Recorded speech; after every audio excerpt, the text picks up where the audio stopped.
This is a very broken build that you can start making from the early stages of the game all throughout the mid-game. Mid-game is when it's going to be really established because there's going to be a whole bunch of skill points that we're going to be using that are going to be amazing for the purposes and everything.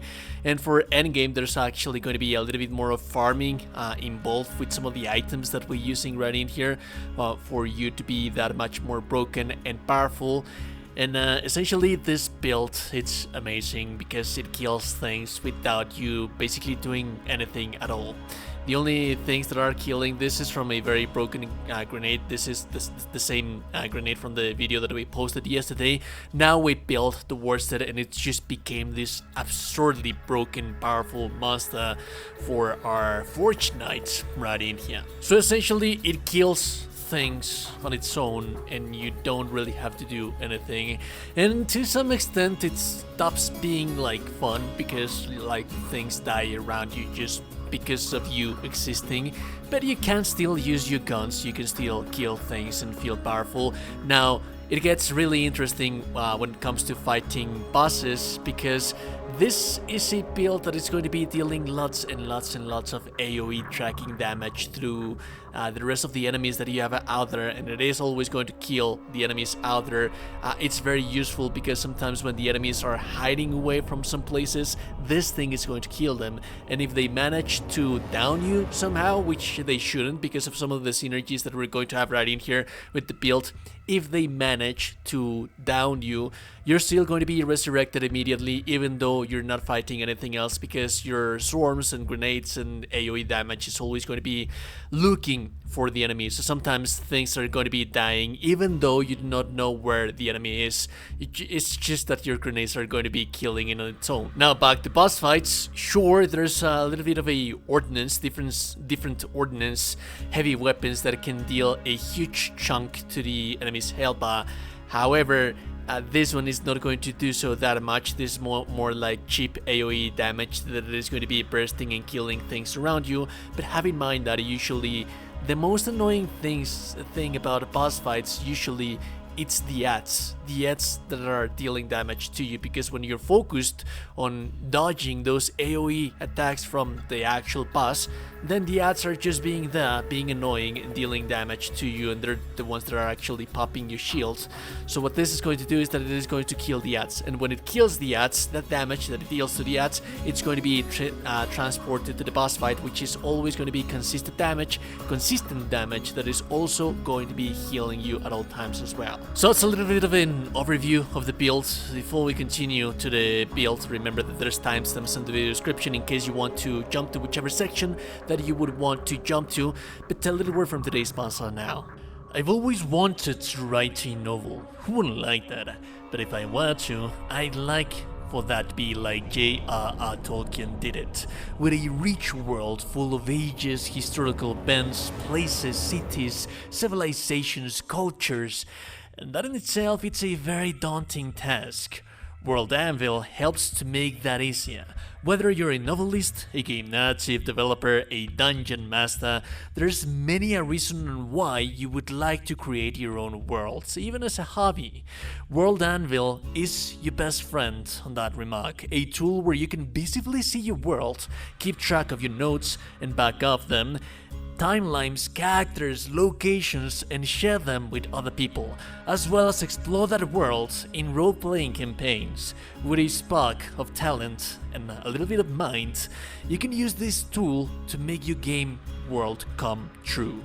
If you would like to support the channel, use the link in the code on the screen, linked in the video description as well, or pinned comment down below, and start making your world come true. So, the items that we're using and how to get such items. First and foremost, we're going to have the swarm grenade. What this is going to do is that it's going to be looking out for the enemies. It's going to hunt down enemies. The swarms are going to hunt down enemies, and that is going to be what is going to be killing things around you, even though that you do not know where they are. Where do we get this little thing? It's going to be on the first region, the first section of the map right in here. You will see this is the map, And this is the boss that you need to farm to get this thing, the prospects and the Reaper drill sites. It is a little bit annoying because he can give you 3 other legendaries. I believe that he can give you the cricket, the noisy cricket that I have right in here, that I do have as a legendary as well. This is another reward that you can get from him, and this is also something that he gives you very often. And you do have to kill a whole bunch of things, so it's not as fast as a farm as different other boss fights that you have out there. So it has lots of health pool, it has 3 health bars, and yeah. And you can't kill him until you kill the ads first. So it is a little bit of a longer farm, but the actual reward it's actually worthwhile. So yeah, believe you me. The second thing that we're going to be using, it's going to be the fireworks. Now, this is where we're going to start making some changes when it comes to the actual build and how is it going to look on the endgame, because there's a couple of tweaks that we're going to have right in here. So what this does is that every time that you kill something, it's going to projectile some homing missiles as well that are going to kill more things around you, and usually the grenades are going to kill 1 or 2 enemies, and then those 1 or 2 enemies are going to burst, and then they're going to be killing more enemies because of this right in here.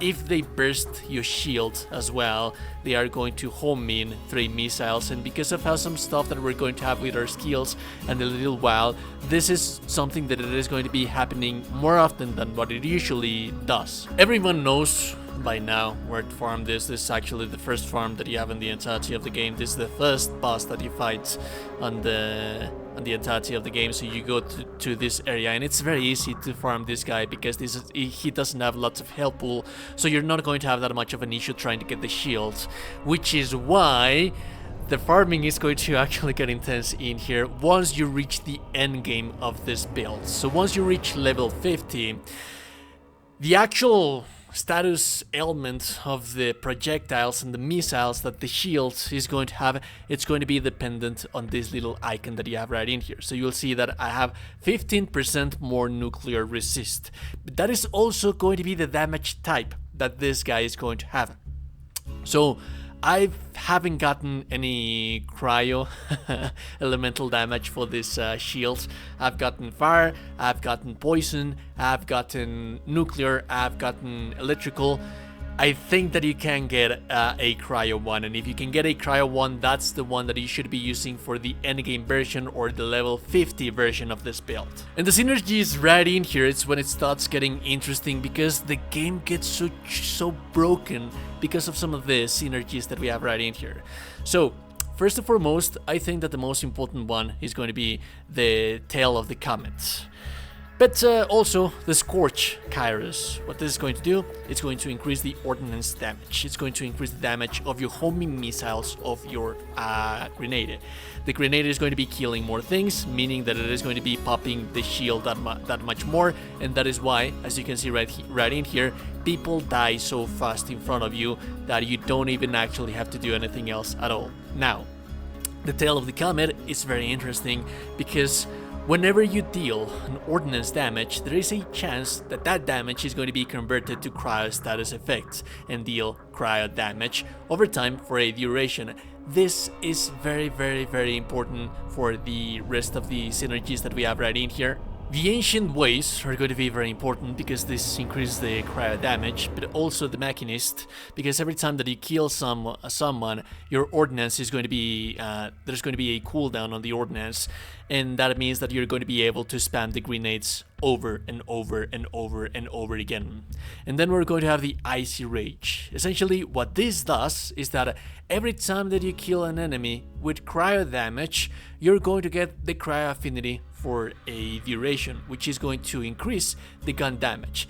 But that is not really what interests us because we're not going to be using our gun that much at the end of the day.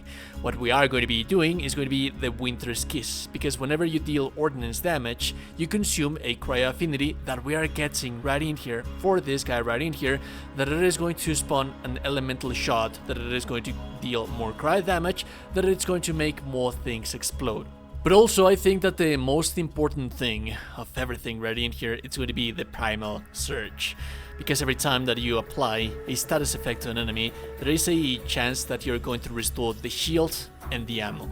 And the restoration chance is actually quite high, so this is what's going to be keeping you alive at all times. Remember that because of how we have set up all of these skills right in here, this is the first path, this is like the mid-game build. If you had it set up like this, the ordnance is not only going to be killing things, but it is also going to be healing your shield back, making you immortal. Whenever they do manage to down you, especially if you're playing on the hard difficulty, they're still going to kill things while you're down and you're still going to be resurrected, but this should be the build established as a mid-game. Now, as you progress further into the game and you gain a little bit more levels, my advice is that you max out this guy right in here, this guy right in here, this guy right in here, which is going to increase the cryo damage, hence it is going to increase your ordnance damage, and then this guy right in here, which is going to make for the elemental shard that it is going to be happening because of all of the synergies that we have right in here to ricochet into more enemies. But it's also very important that at some point while you level up, you get the Wrath of Nature, because what this is going to do is that it is going to increase the status effect application chance for cryo effectiveness. Remember that this, as you can see right in here, the tail of the comet is affected by a status effect application chance. This is not the only source that we can get status effect application, but this is one of the sources as well. So the more you manage to get the synergy between this, and this, then the more shields are you going to be getting back, and the more shields that you're going to be getting back, it's the more shields for the enemy to pop up to keep you alive, but also to make more homing in missiles that are going to be dealing more damage with your grenade and with your shield right in here. The rest of the stuff that you get, for example right in here, with Static of the Storm Caller, I do have 18% more status effect application chance. That should be the one thing that you should be looking for the rest of your accessories right in here, for your Forge class mods and whatnot. As for the weapon, it is going to be irrelevant. The weapon, it is going to be extra DPS, but believe you me, as you can see in gameplay right in here, and as you will be able to see all throughout this showcase that I have for you right in here, you basically, once you have set up things like this, you have to do nothing, because the homing missiles that you have for everything that you have set up, they are going to be killing things. They are going to be killing things so fast and so much that it is also boring, because you don't have to kill anything anymore. However, whenever you do have to deal extra little DPS for boss fights, for example, or just because you feel funny, then you can basically use any weapon type that you want. This build is not going to restrict you to any weapon type, because the actual core essence of the build is going to be the actual grenades. So this leaves you freedom to use whichever weapon type and category that you like to use, which is very nice. I'm using right now the lead balloon right in here, because at the end of the day it's a very powerful shotgun that you get while you are still farming for the fireworks. So yeah, that's nice. But if you can, also this is more AoE damage, so if you do the AoE damage, let me show you how crazy things can get right in here. So while fighting this boss, you will see that I'm throwing grenades. I'm not even caring about using my special skills. Also the special skills like the shield can give you extra little layer protection, but that I digress when it comes to that.